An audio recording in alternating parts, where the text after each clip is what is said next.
কিছু বক্তব্য এখন নমস্কাৰ 515তম বিশ্ব মহাবীৰ চিলাৰায় আজি দিৱস অভয়াপুৰীৰ কলেজৰ সন্মুখত থকা স্থায়ী প্ৰতিমূৰ্তিত আমি দিনজোৰা কাৰ্যসূচীৰে আমি কোচ ৰাজবংশী সংগ্ৰাম সমিতি আৰু বীৰ চিলাৰায় সেনা স্বতন্ত্ৰ অসম আৰু অভয়াপুৰীৰ ৰাইজৰ সহযোগত আমি দিনজোৰা কাৰ্যসূচীৰে আমি অনুষ্ঠিত কৰিবলৈ লৈছোঁ।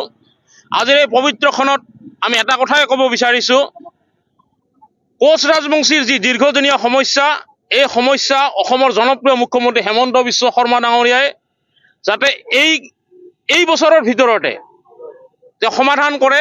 কোচ ৰাজবংশীৰ যি দীৰ্ঘদিনীয়া জনজাতিকৰণৰ যি দাবী, আমি কেইদিনমান আগতে 5 ফেব্ৰুৱাৰীত আমি আলোচনাত বহিছিলোঁ আৰু আলোচনাত তেওঁ প্ৰতিশ্ৰুতি দিছিল যে এইবাৰ কোচ ৰাজবংশীৰ সমস্যা সমাধান কৰা হ'ব।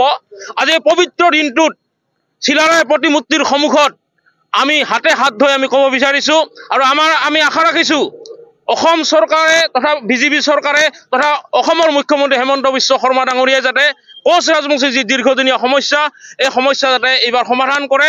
তথাপিও আমাৰ আৰু কৈছে তেওঁ যে এইবাৰ বিধানসভাত তেওঁ এই যিখন বিল, এই বিলখন তেওঁ উৎপাদন কৰি দিল্লীলৈ পঠাব, আমি আশা ৰাখিছোঁ। আৰু লগতে আমি ক'ব বিচাৰিছোঁ আজিৰ যি অনুষ্ঠান, এই অনুষ্ঠান যে ৰাইজে যি আমাক সহায় সহযোগিতা কৰিলে, সাংবাদিক বন্ধুসকলকো আমি ধন্যবাদ জনাইছোঁ। আইসকলে ইমান কষ্ট কৰি তেওঁলোকে নাম কীৰ্তন পৰিৱেশন কৰিলে, পতাকা উত্তোলনকে বিভিন্ন কাৰ্যসূচীত ৰাইজৰ সহায় সহযোগিতা যি পাইছোঁ, আমি সকলোকে আমি ধন্যবাদ জনাইছোঁ। ধন্যবাদ।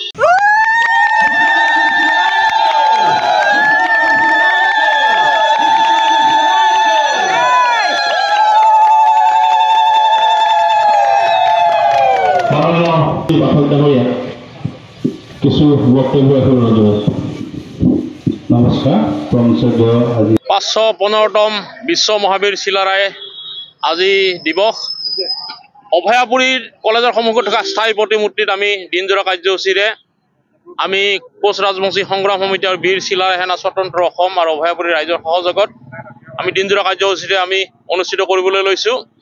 আজিৰ এই পবিত্ৰখনত আমি এটা কথাই ক'ব বিচাৰিছোঁ, কোচ ৰাজবংশীৰ যি দীৰ্ঘদিনীয়া সমস্যা, এই সমস্যা অসমৰ জনপ্ৰিয় মুখ্যমন্ত্ৰী হেমন্ত বিশ্ব শৰ্মা ডাঙৰীয়াই যাতে এই বছৰৰ ভিতৰতে তেওঁ সমাধান কৰে।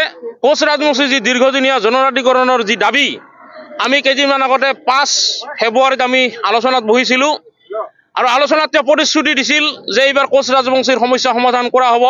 আজি এই পবিত্ৰ দিনটোত চিলাৰায় প্ৰতিমূৰ্তিৰ সন্মুখত আমি হাতে হাত ধৰি আমি ক'ব বিচাৰিছোঁ আৰু আমি আশা ৰাখিছোঁ অসম চৰকাৰে তথা বিজেপি চৰকাৰে তথা অসমৰ মুখ্যমন্ত্ৰী হেমন্ত বিশ্ব শৰ্মা ডাঙৰীয়াই যাতে কোচ ৰাজবংশীৰ যি দীৰ্ঘদিনীয়া সমস্যা, এই সমস্যা যাতে এইবাৰ সমাধান কৰে। তথাপিও আমাৰ আৰু কৈছে তেওঁ যে এইবাৰ বিধানসভাত তেওঁ এই যিখন বিল, এই বিলখন তেওঁ উৎপাদন কৰি দিল্লীলৈ পঠাব, আমি আশা ৰাখিছোঁ। আৰু লগতে আমি ক'ব বিচাৰিছোঁ আজিৰ যি অনুষ্ঠান, এই অনুষ্ঠান যে ৰাইজে যি আমাক সহায় সহযোগিতা কৰিলে, সাংবাদিক বন্ধুসকলকো আমি ধন্যবাদ জনাইছোঁ। আইসকলে ইমান কষ্ট কৰি তেওঁলোকে নাম কীৰ্তন পৰিৱেশন কৰিলে, পতাকা উত্তোলনকে বিভিন্ন কাৰ্যসূচীত ৰাইজৰ সহায় সহযোগিতা যি পাইছোঁ, আমি সকলোকে আমি ধন্যবাদ জনাইছোঁ। ধন্যবাদ।